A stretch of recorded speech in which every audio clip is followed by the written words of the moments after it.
if you have purpose and fulfillment, that seems to me really important, to think that what you're doing is worthwhile and to enjoy it in a way, really, to get something out of it.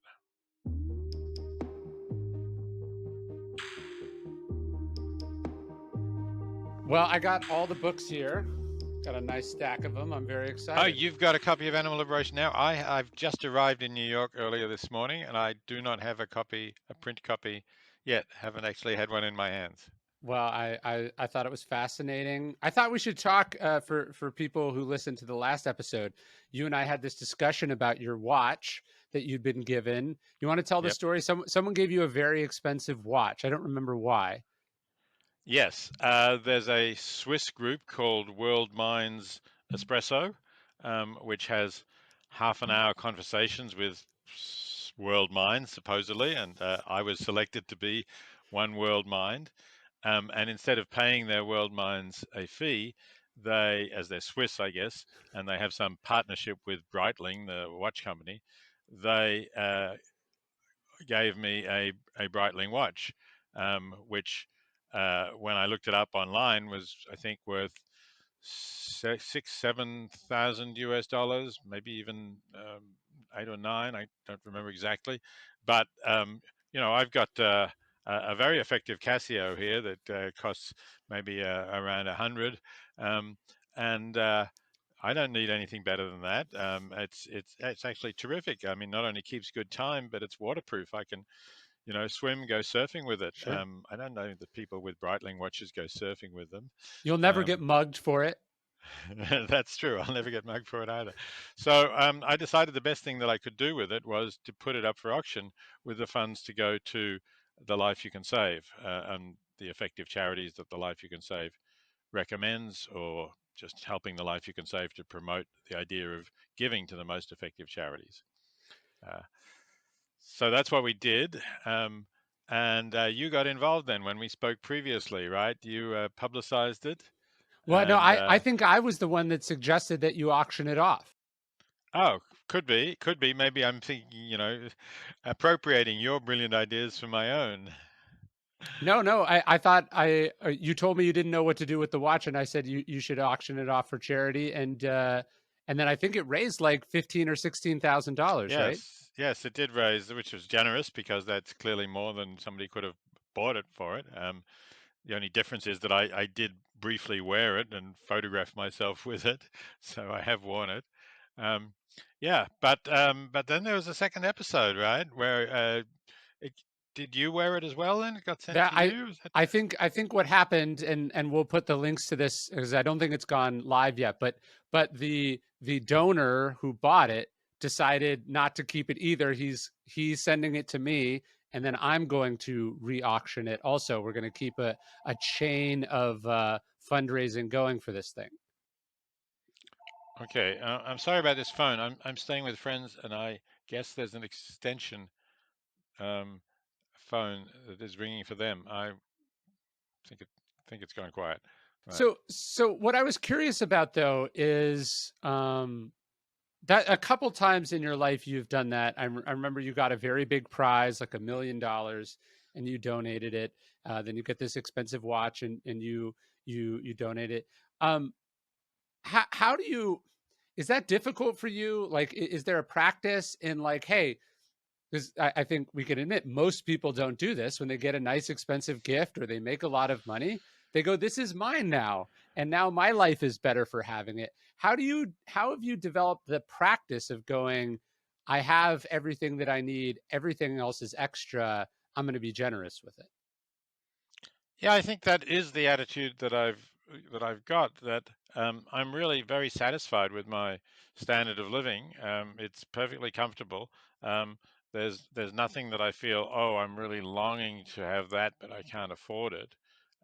So um, if I do get extra, like that $1 million Berggruen prize, yeah, I suppose I could think of things to spend it but I mean, I'm not sure that I would really enjoy it. I don't think it would really enhance my life, and certainly it wouldn't enhance my life nearly as much as knowing, wow, I've had the opportunity to make a really big difference to the lives of people in extreme poverty, or to help some of these wonderful organizations that people work very hard to reduce the suffering of animals on factory farms, for example, or to promote more vegetarian and vegan eating, not only for the animals, but also to reduce climate change. And I know some of these organizations, they're quite small, people are really dedicated. Um, and, a relatively modest amount of money, $50,000, say, um, is going to make a big difference to how effective they can be. So, that's what I did. You said, I guess I could find a way to spend it or to use it. That is the that's the modern world, right? We all have, not all, but the vast majority of people in developed countries have more than they need to survive. Well, many, many, many millions of people have more than they need to be comfortable. And yet, and I'm not exempting myself from this, we find ways to spend that extra money as opposed to put it to use for other people. Yes, but I mean, so I could go on holidays and spend it on luxury hotels, and it's not that I never take a holiday. I do. I love to be particularly in nature, outdoors somewhere, and living in Australia, there are lots of beautiful places to go to. But I certainly don't need to stay in expensive hotels. They just make me rather uncomfortable with the level of luxury they provide. And you think not only could this money be used for better purposes, but environmentally, it's undesirable, I think, to have this level of consumption. They always put these little things on the towels saying, we're environmentally friendly. You use your towel again, as if that's a big deal. And quite often, you put it where they say you should, but they still change it. So, yeah, I just don't enjoy those places, and I think I have enough opportunities with rather more modest kinds of things than I would want to But do have. you think that's just your natural disposition, or is that a discipline that you have cultivated? I guess I'm saying, is this replicable, like it's work for you, or there's just some people who don't appreciate music, right? Are you someone who just doesn't appreciate these things, or are you someone who has cultivated a distaste or a disdain for these things, or is it somewhere in the middle? I think I could have developed in a different direction so that I would have wanted these things. But very often, I think people want them because it brings status to have them. Like it brings status to know about fine and expensive wines and to drink them.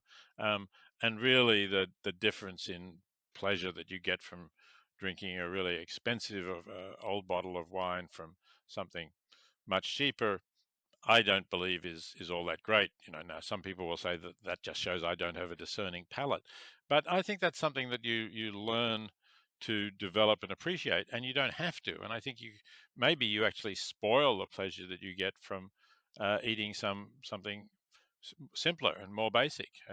As with food too, I think often hearty peasant style food, which comes inexpensively, is just as good as fine dining at a Michelin 3-star or three hat restaurant. So I think it's something people cultivate. I recommend uh, a reading of Thorstein Veblen's Theory of the Leisure Class, which I think shows very nicely how a lot of these things that uh, wealthy people or aristocratic people have are really displays to show the way they live. For example, this doesn't happen so much now, but the idea that ladies wear white gloves to show that they don't do anything that gets their hands grubby. If you're really going to wear white gloves and you want to keep them looking white, you can't do very much.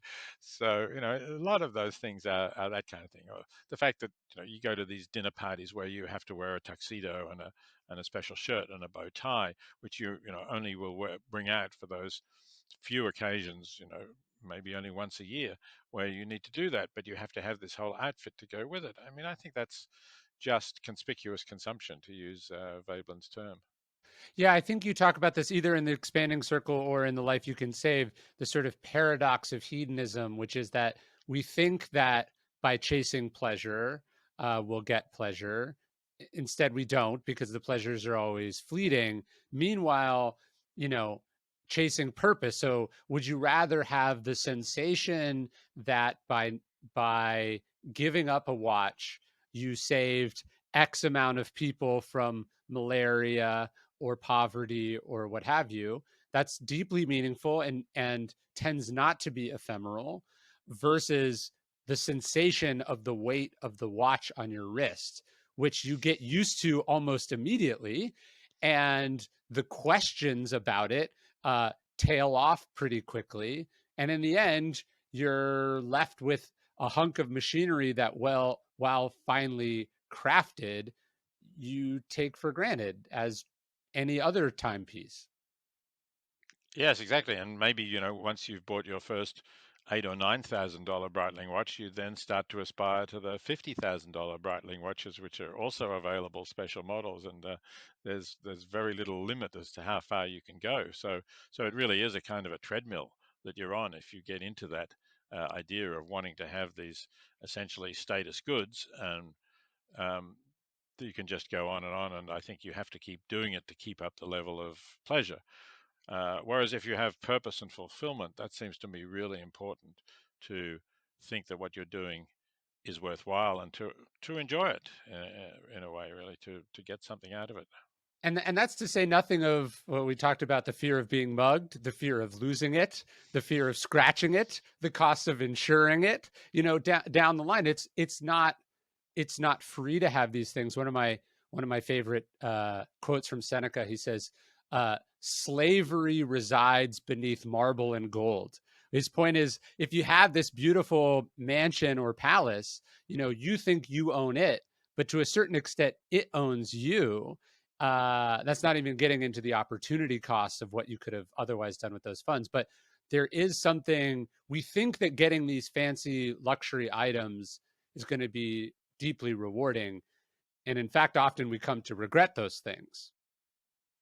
Yeah, that's right. It's a burden that then you have to worry about, um, and placing your getting attached to these very valuable and precious material objects. If something goes wrong, that's a major cause of loss, and you feel that deeply that you've put a lot into this, and now it's gone. So it's I think it's better to try to avoid that kind of attachment to expensive material items.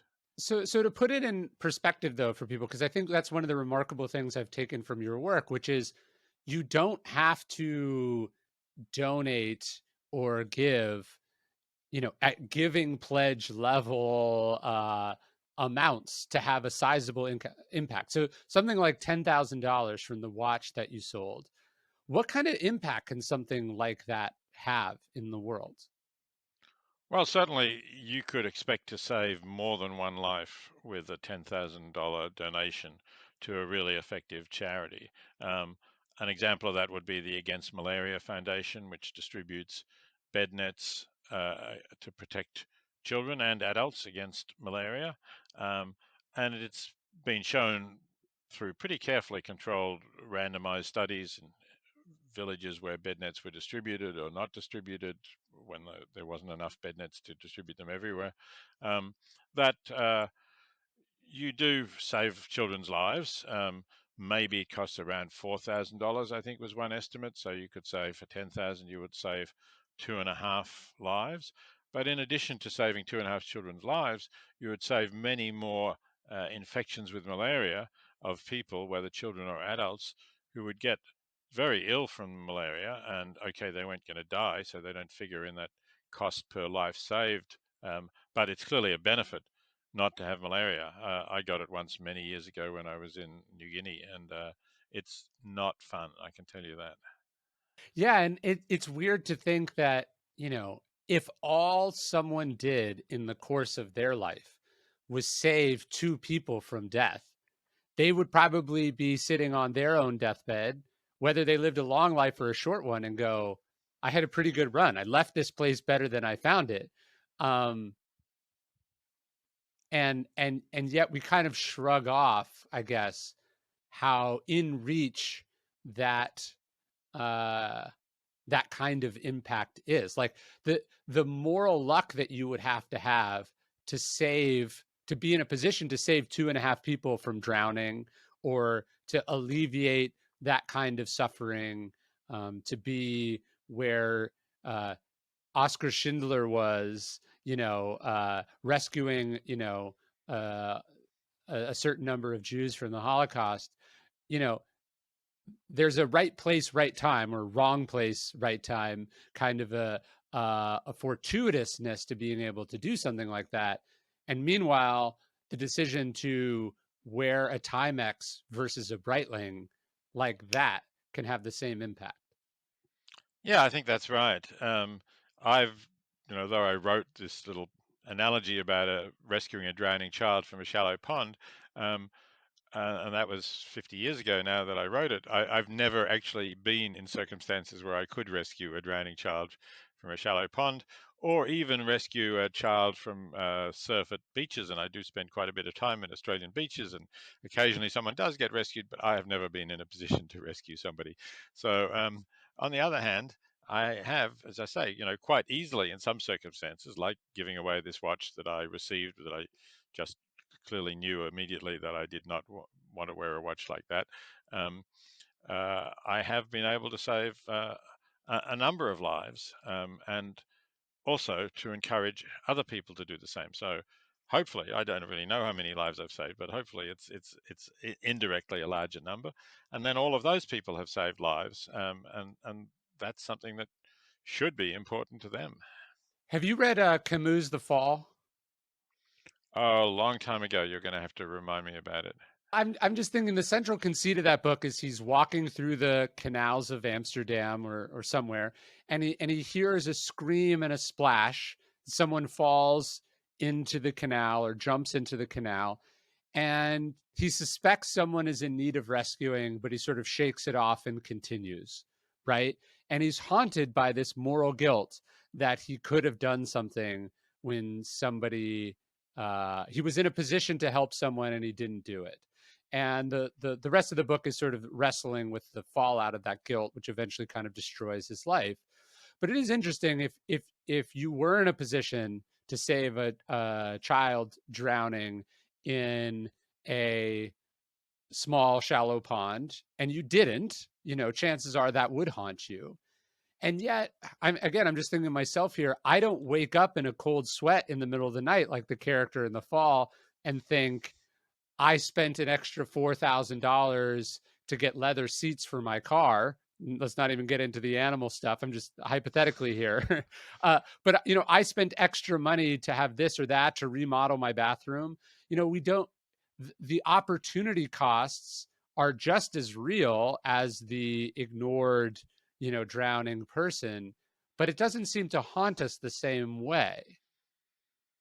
Yeah, I think in Camus' story, you actually see the person, even if you don't get a really good look at them, but you see the identifiable person, and I think that's part of the power of my child in the shallow pond. Uh, we can visualize that, and we can think, oh, how terrible it would be to let that specific identifiable child, or in Camus' story, person, drown, and I would have that on my conscience. And maybe, you could embellish the stories a little bit, like with the child in the pond. Maybe the parents would then rush up and say, "Where is our child? Our child got away from us. We were distracted." And you say, "Oh, there was somebody splashing in the pond, but they seem to have gone under the water now, and I was they on the must have phone. drowned." Yeah, right. Or I didn't want to ruin my expensive shoes. So you would feel pretty terrible with that. Whereas with the fact that you didn't save some people by donating a watch or spending money on renovating your bathroom, um, you can't identify the people who you could have saved. Uh, and I think emotionally that explains why we don't wake up at night troubled with guilt about it. But really, when we sit down quietly and think about it, there is going to be some specific child, even if you never know who it is, who has died because you didn't help the Against Malaria Fund to distribute more bed nets. Uh, and you should feel just as bad about it, really, even if you don't have an image of which child it was. And I suspect that we like it that way, right? We try not to think about it because if we think about it, then we feel bad, right? Or we out of sight, out of mind. Particularly, I would say with the animal stuff, right? Which you talk about in animal liberation. Now, um, there's a reason they try to make it illegal to film what goes on in slaughterhouses or certain factory farms. There's a reason that we don't like watching those documentaries about where our food comes from, why we don't want to think about it when we're hungry and we're on a road trip and the choice is between McDonald's and nothing, right? We don't want to think about it because if we think about it, then we're complicit. Whereas if we close our ears, we don't hear the scream, and then we don't have to do anything about it. Yeah, I think there are a lot of people who are like that, and people have said it to me too, quite personally, like, don't tell me about it, you'll spoil my dinner.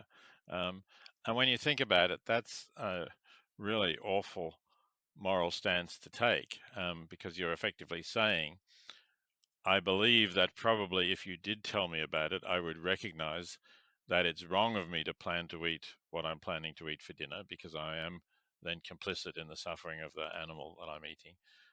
So I want to just go on doing that anyway without knowing about it, and I won't feel bad about it. Um, but really, it's unpleasantly reminiscent of Germans who saw the Jews being taken away by the Nazis and didn't want to inquire what was happening to them or uh, anything. And in fact, it's less excusable because they were running a serious risk, I suppose, if they did say something to the police about you shouldn't be doing something. They could well be suspect themselves and rounded up by the Gestapo. Was That's not going to happen to us if we object to factory farming and refuse to eat it. Yes. Yes, that's right. I mean, and it's both. The hard part about it is that it feels very hard. And then the other hard part about it is that it's not very hard to do something about it. And yet most of us, and I'm certainly not exempting myself here, we just go with what's easiest, which is to keep on doing things the way that we've done them. Well, let me push you then a bit further. If you are still eating factory farm products, what is it that is stopping you from changing? Because that really isn't all that difficult, right? Either you could eat plant-based foods instead, or even if you said can will continue to eat meat, but I will make sure that what I eat comes from animals who were allowed to go outside and had decent lives. No, I would say I'm somewhere in the middle. I just ate at a vegan restaurant, which is right behind my bookstore. I live out in the country, so good chunk of the food that I eat, like the eggs that I made my son this morning, came from my own chickens, which live outside, and I have no intention of slaughtering. And I try to eat at restaurants that. Uh, have higher standards. I try to shop at Whole Foods, and I look at the little, ranking of where the things come from, and I'll pay the higher amount to get the thing that's more ethically sourced or whatever. But I think you know there is, and I think this is the boat that a lot of people find themselves in, is once it gets to a certain level of inconvenience, we're like, oh, I'll just do what I have to do here. Right. Like, I think intellectually, most people are on board. Certainly, morally, no one, I see very few people who go, I love what they're doing over at the factory farm. I don't even like driving by it. It smells bad. It But, smells terrible. Yeah. but, but, in a pinch, uh, I think it's hard, not hard. I think in a pinch, most of us are not strictly orthodox. We just, well, what's on the menu? Yeah. Well, I think you're a little in, as you say, in the middle. And I should say, I mean, I'm not. It's not a religious practice. I'm not Orthodox. It's not that I think I would be polluted if I did once go into McDonald's, and maybe I wouldn't want to eat if they don't have any Impossible Burger or plant-based burger or whatever. I wouldn't order the meat burger, I just wouldn't couldn't enjoy eating that. I might eat the French fries, and then somebody might say, they were cooked in animal fat or something. I mean, at that point, I might say, look, I'm hungry. There's nothing else around. Don't tell me what kind of oil that the French fries were cooked in. Um, but that's because it's a pretty marginal contribution. If you think, what difference is this going to make to contributing to the revenues? It's not going to encourage them even to order more beef burgers.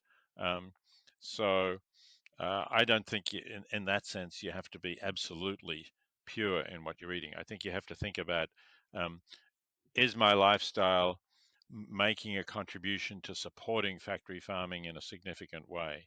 And if you can truly answer that no, and maybe from what you were saying you can, um, then I don't think you need to feel bad about your contribution. We should all feel bad about the fact that it continues to exist, but not personally guilty. I try to think about it too. It's like more often than not, am I making decisions that are part of the solution or part of the problem, right? And I know, a sort of from a purely philosophical or moral standpoint, like an act is either virtuous or it's not. A person's either virtuous or they're not. But I try to think about it in terms of, hey, um, am I making progress as an individual, as opposed to because I despair of perfection, I make zero progress. But I try to think, hey, on a fairly consistent or regular basis, when faced with choices, right, to order this or that, to buy this kind of car or that kind of car, or to work in this industry or that industry, am I making decisions in accordance with my values that I think are reducing suffering, or being of use or service to people, or am I doing what's easiest or most expedient or rewarding to me? Right. I think those are good questions to ask yourself. I wouldn't necessarily think that the criterion is, am I doing the things that are virtuous and on the right side more often, like 51% of the time, and the others 49. I think you can aspire to do a lot better, and you can think about how important is this to me, and maybe eventually you'll get up to where you're doing the right thing 95% or 98% of the time, and then I think, yeah, you can relax about the remaining 2% that it Well, might I'll be give you a not little. so good. I'll give you a little one that just came across my desk as I was walking down to do this interview, which is I got offered to do a speaking gig in Washington D.C., or right outside Washington D.C., to a sort of a group, and I've been doing a lot, and I didn't want to be gone more, as it was going to require me to miss one or two nights, or at least 2 nights away from home. And so I passed, and they came back and they said, "We'll send a plane for you, just for you." And there's a part of me that thinks, well, that would be a cool experience. And I have flown on someone else's plane before. It was an interesting experience. Um, but I know morally it's basically indefensible in terms of the impact that one has on the climate, to send, first off, just to send two pilots to interrupt two people's day to fetch one person and fly them across the country, but also just the environmental impact of a single plane carrying a single individual. It's not who I want to be. But I feel like at a different point in my life, I would have just not thought about it and said yes because it seemed fun. So to go to what we are talking about earlier, I do think there's a discipline or a muscle involved in going, sorry, I gotta pass on that one. Yeah, absolutely. I think you certainly made the right call there. It's quite funny because, as I said, I just arrived in New York this morning after being in Los Angeles, and my flight, which was the overnight red eye, was scheduled to leave at 9:15, and actually got delayed 4 hours. It left after 1 a.m., and I was sitting around in LA airport for more than 4 hours, getting really tired. And the friends that I'm staying with in New York said, "Oh, we must set up a special fund for you to provide you with a private jet so this doesn't happen again."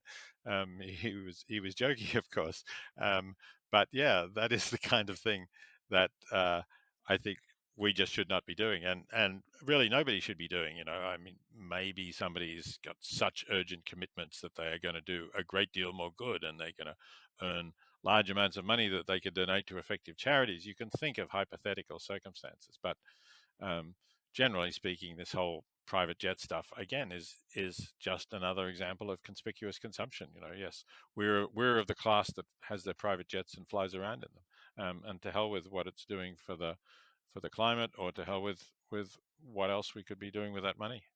Well, and not that long ago, just getting in any kind of plane and flying to your destination was considered a miracle. It saved days or weeks of your life in terms of how much more efficient it was than ocean liners or what have you. And so, how quickly we get used to the newest comfort or the newest advantage or source of efficiency. And then we go, hey, I can fly by myself now and save 90 minutes or an hour and a half, or save the inconvenience of rubbing elbows with uh, the hoi polloi at the airport. And I am worth that. But what we don't think is, hey, yeah, first off, that would have been $15,000. And that's, 3 or 4 lives that you could save by that efficiency also. But we don't, we're, we try not to think about the externalities of our actions environmentally or ethically in a lot of cases, because we'd rather save 90 minutes. Yeah, I mean, I think that is a temptation from the kind of society we've got into. That's right, but I certainly agree with you. We ought to push back against it. Yeah, and then the hard part is the unilateral disarming uh, of it, right? So if one sports team doesn't fly private, they're at a disadvantage against the other teams that do. Or, if one hedge fund CEO doesn't fly private, they lose out on the clients to the people that get to those people faster, or whatever it is, right? There is a sense, I think, for people that I got to keep up with the Joneses, not just for status reasons, but also for other reasons. Yeah, and you know, with the thing about losing out on the clients, do the clients really prefer that? Do they prefer someone who took a private jet to fly to them, um, over either taking a standard commercial flight or even Zooming as we are now? Because we've all got used to that during the pandemic, and to a certain extent, I think we now recognize that's another option. And it's something you could have said to the people who wanted you to come to DC. No, I'm not That's going what to. I did. Oh, I'm you going to did? do it Great. remote. Yeah. Okay, terrific. Yeah, yeah. Good. And I think it works pretty well. It's not absolutely identical. And, if they want you to sign your books, you can't really do it over Zoom. But these are minor inconveniences. Sure. And, this also goes to when we think about the transmission of diseases, when we think about all these things, there are advantages to not globetrotting as much as we sort of do because we can. Yeah. Yeah, certainly there are. Although I admit I'm doing this tour now in order to promote animal liberation now, so I am moving around, but I hope that it's a more important purpose and that it contributes to rallying and revitalizing the animal movement, and I justify it that way. And I hope that's not just a rationalization, but is something that really happens. But I think that goes to what I was saying earlier, which is like more often than not, right? Are you is the decision to go on this tour and do this thing, is that your mode of living most of the year, or do you do it when it needs to be done, when it's better than say not doing it? That's different than just default going anywhere and everywhere you want and never thinking about the externality of the decisions. Where I sometimes I ask myself the question, what would the world look like if everyone did what I'm about to do all the time? Hmm. And how quickly a lot of the things that we think are okay because it's just us quickly become unsustainable if everyone had equal access or opportunity to do that thing. Yeah, I think that's right. And I do definitely keep a lid on my travel. I mean, a tour like this I actually haven't done for many years, but then I haven't had an important new book out, like I think and hope Animal Liberation Now is, for many years either. Um, and I definitely, try to limit my overseas travel. Obviously, I go to Princeton as I've been teaching there for the fall semester, and otherwise living in Australia. So that involves me in some travel. But again, I hope that that's achieving worthwhile benefits. There's also a difference getting on a plane that was already going to go and you're one of 500 other people on that plane than again chartering a private flight to take you and just you across the Absolutely, ocean. yeah, yeah. No, I've never done that, and hopefully never will. Um, yeah, I was thinking the animal liberation now seems to be an outgrowth or an extension of what my favorite book of yours, which I read after we talked last time, The Expanding Circle. The idea that which I think is a very Stoic idea, that you have this sort of natural inclination to care about yourself, to care about people who live near you, to care about people who are related to you, to care about people who look like you. But really, the work of moral progress is expanding that circle to include more people, more places, and I think ultimately more species or natural things, and caring about them to a degree that you would care about any of these other things that you naturally have an affinity for. Yes, I think Animal Liberation Now is a kind of application of that thought.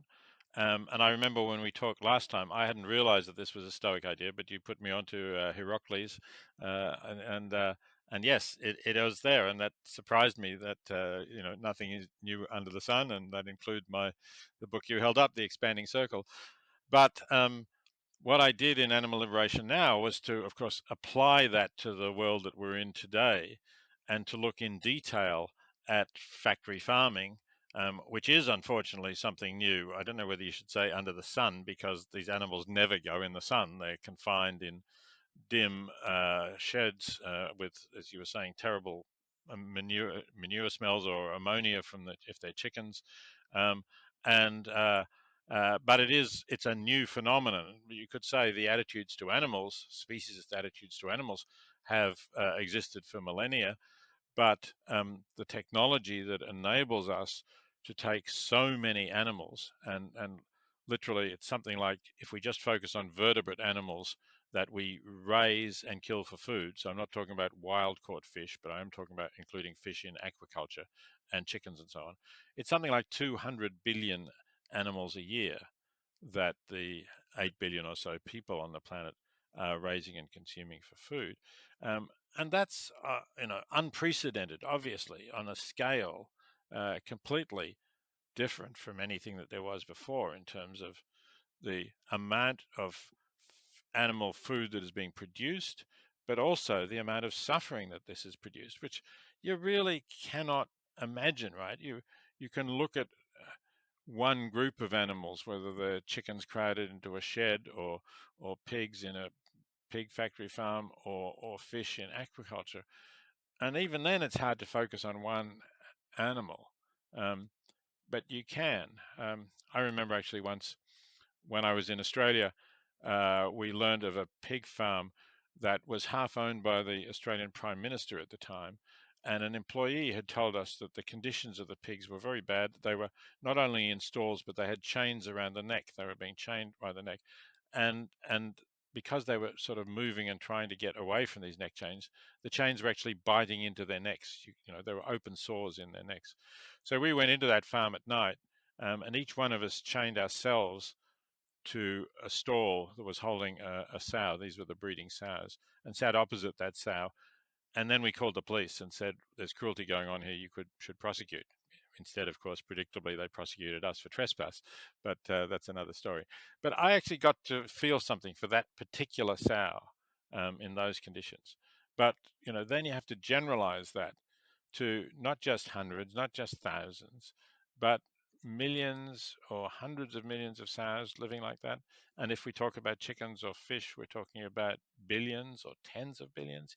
You can't really grasp the scale of the suffering that we are inflicting on animals today. Yeah, I think we should obviously always be very careful when we make Holocaust analogies. But I remember I was reading about, and I'm going to butcher her name. I think it's Mise Geep, the woman who was delivering food and items to Anne Frank and ultimately preserves Anne Frank's diary. She said something once which was like, Anne Frank wasn't special, right? Anne Frank was just this girl.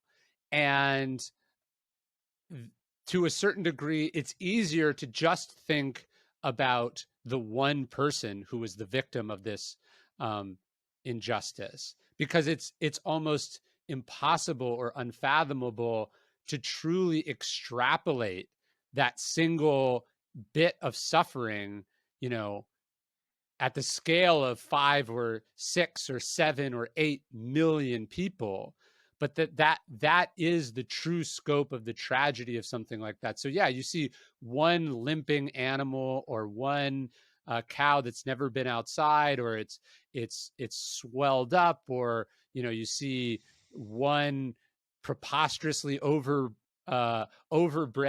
steroid uh infested chicken. It's hard to even for the human mind to even comprehend what this looks like at the scale of billions of billions of billions of similar animals all over the world. Yeah, that's certainly right. And it is useful to look at some of the videos that are around that have been taken by brave people who've gone into these places and videoed and sometimes even rescued animals. And you do get a sense of the individual there. But then you have to say, yes, that's really sad that that individual was treated like that and died. But it just goes on and on and on. That's the problem. Well, I'm interested that you brought up the prime minister who had some sort of factory farm or particularly unjust, sort of animal raising operation. It is interesting. We tend to think, and I think the Stoics would agree with this. Like, what do we control? We control whether we participate in that system or not, right? Whether we eat the fruits of that screwed up system, right? Do we eat the chicken from a fast food restaurant? Do you invest in companies that do this? Blah blah blah. But it is interesting. We don't talk that much about or to the psychology of the person who owns that factory farm. And sometimes it's corporate, but sometimes it's not, right? Sometimes Mm.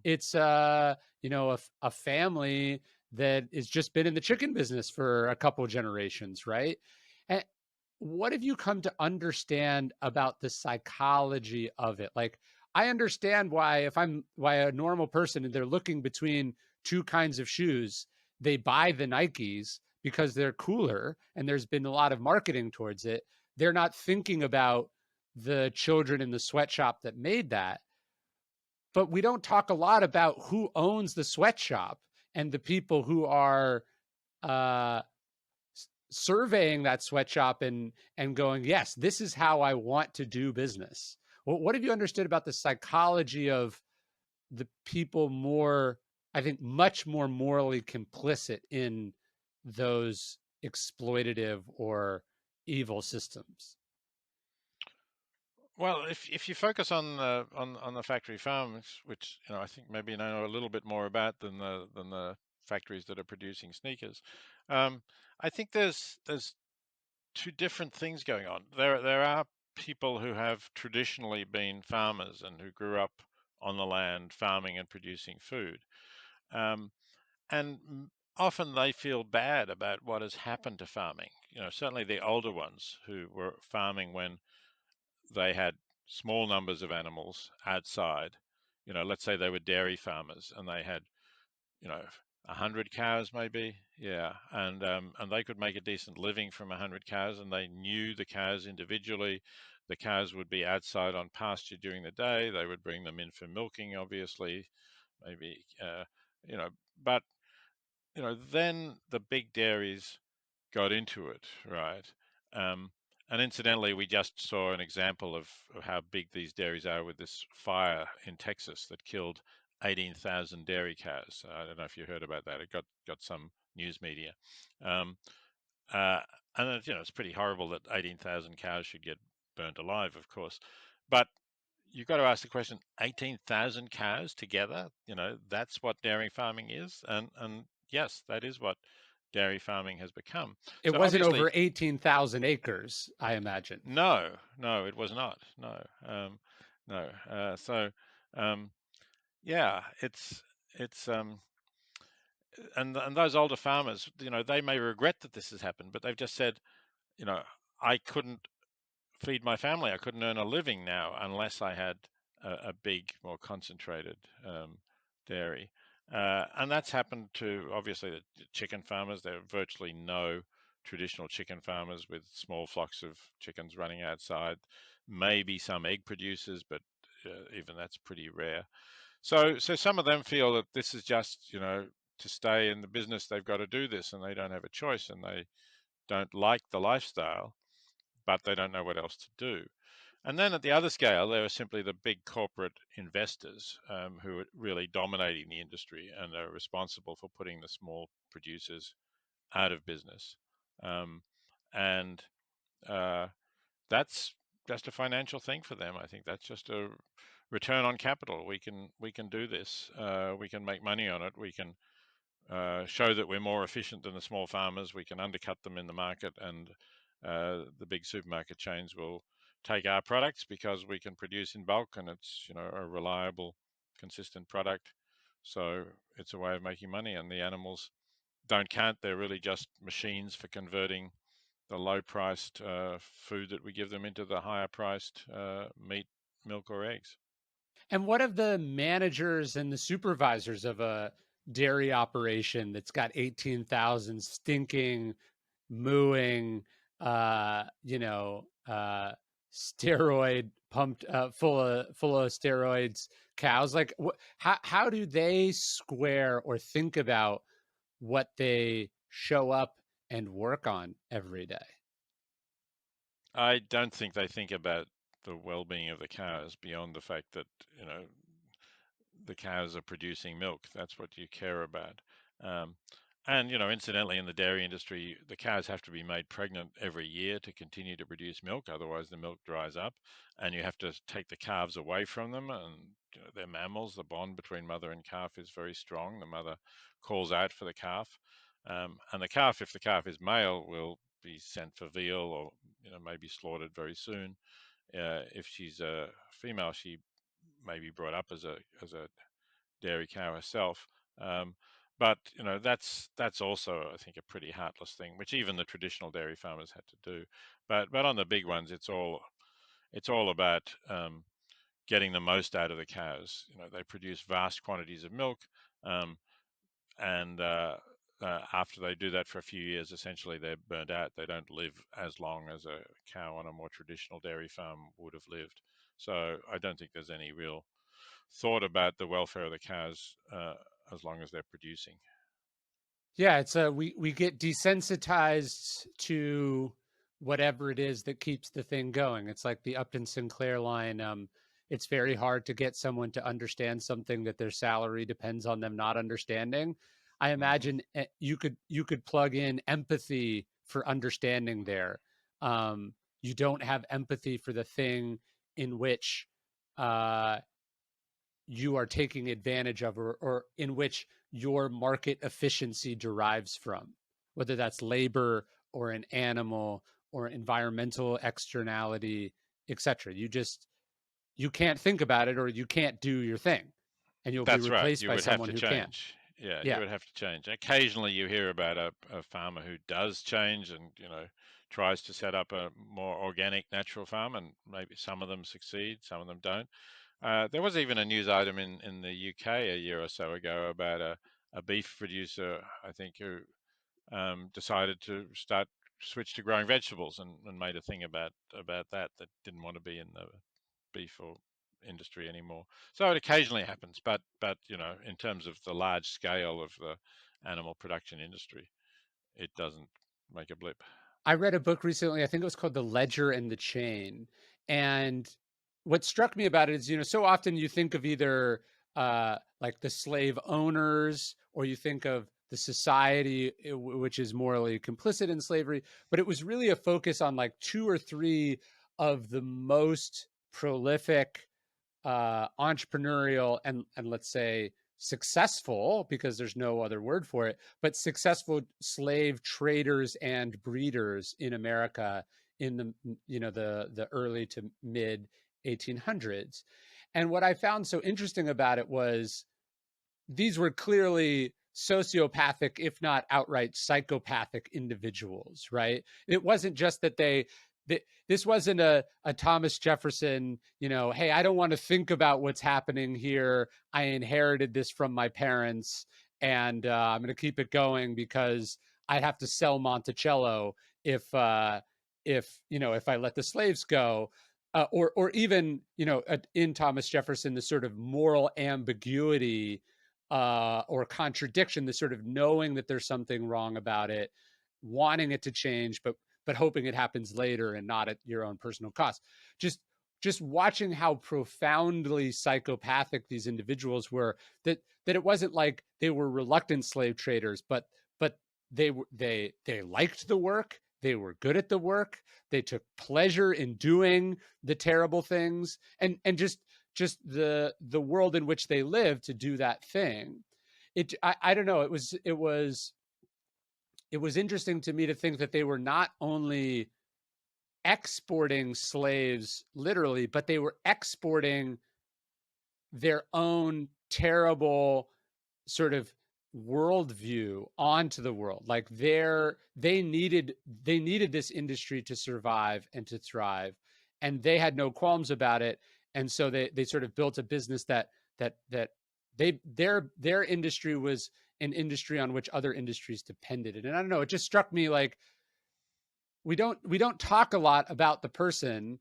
I think it's one thing to be a hedge fund investor who has a bunch of pig futures, or a conglomerate that makes benefits from factory farming, and then the people who were the pioneering innovators in the technologies that, let's say, lets you stack 18,000 cows on top of each other. Or you talk in the book about these factory farms in China that are literally buildings, where the animals are on top of each other. Like, somebody came to work and didn't just think, this is what I have to do to survive.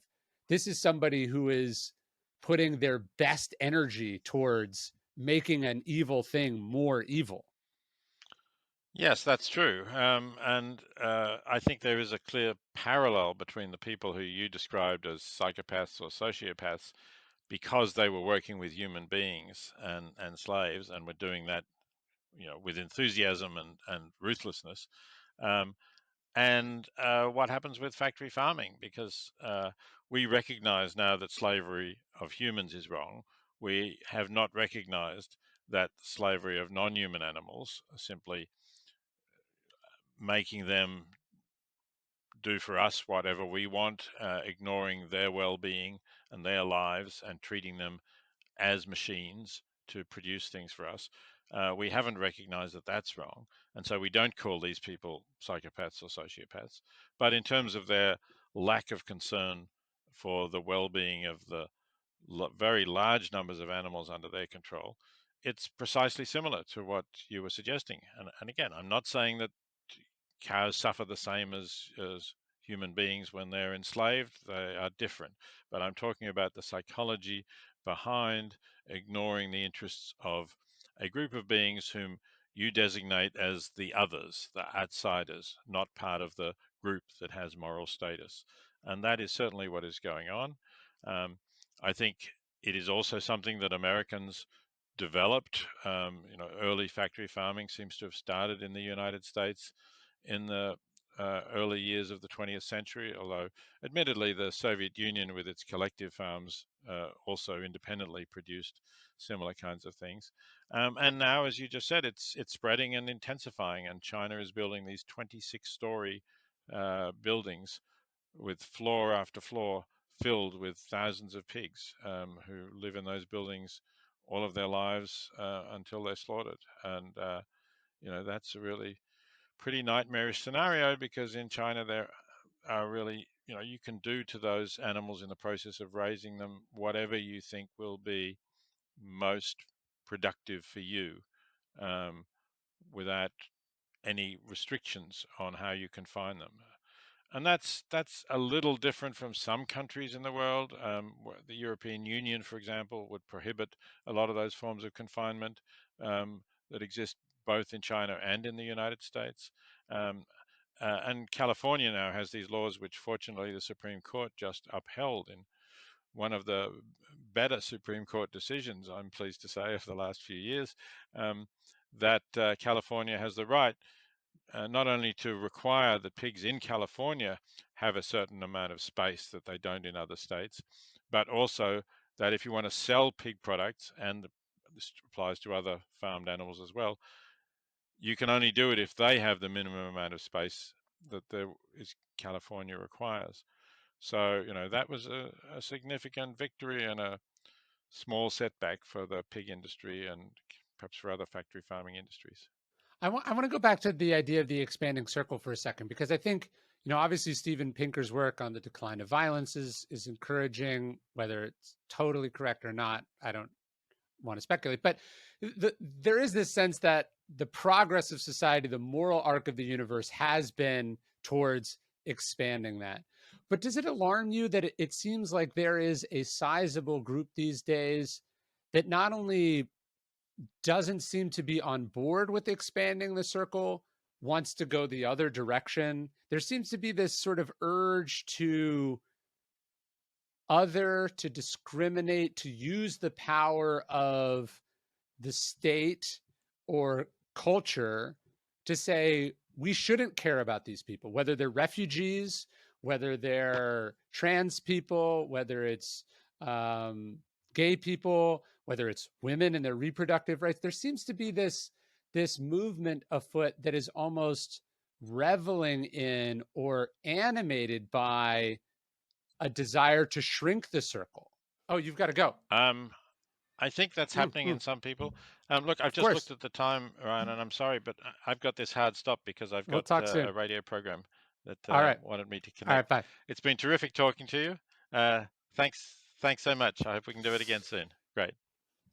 Well, you know what? I'll answer that question for him. I try not to be super political here in what I do, but I do try to talk about where the Stoics obligate us to think about the public good, right? Marcus Aurelius talks about the idea of the common good something like 40 or 50 times in Meditations.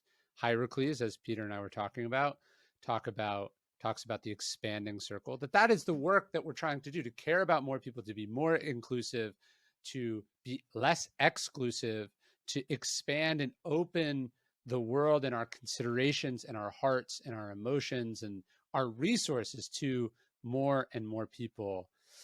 And that's one of the hardest things I've found about being here in Texas lately, is there is a movement, an ascendant movement even, that seems to revel in the removal of rights, removal of consideration, closing the circle, saying this is not for you. You are not like us. You are not human. You are inhuman. And thus we don't have to feel bad or guilty or complicit when we take things from you, when we demonize you, when we slander or slur you. And look, I get it. I know people, good people, that don't think that's what's happening, don't think that's what their movement is doing. I've believed certain things like that myself in my life, but I think the work we have to do, why I wanted to have someone like Peter Singer on, the work I'm trying to do on myself is to push back against that, to not be sucked into that vortex of dark energy, but to sort of carry the fire, to reference Cormac McCarthy there, to carry the fire forward of expanding the circle, of including people. That's the work we're trying to do. That's certainly the work I'm trying to do. And anyways, Message over. I really enjoyed this conversation with the one and only Peter Singer, and you should check out The Expanding Circle, Animal Liberation Now, his new book, Ethics in the Real World, and The Life You Can Save.